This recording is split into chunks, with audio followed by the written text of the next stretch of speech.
Siamo qui in piena seduta del Consiglio regionale, sessione di bilancio, seduta sospesa, abbiamo anche il monitor che ce lo ricorda. Stiamo presentando un'altra serie di emendamenti dove chiediamo una particolare attenzione per la città di Chioggia. Chiediamo che vengano riattivati i capitoli legati al ripascimento delle spiagge e alla difesa del litorale. Chiediamo che si intervenga con opere definitive e strutturali per la difesa del litorale di Chioggia e di Isola Verde, quindi con opere fisse e non con un ripascimento che ogni anno viene portato via.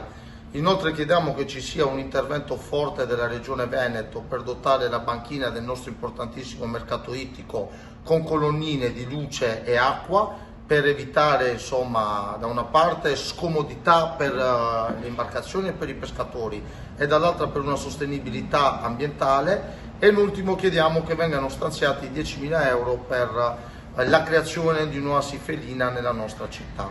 Speriamo le nostre proposte siano accolte, continua la battaglia e la rappresentanza di Chioggia all'interno dell'emiciclo regionale. Grazie.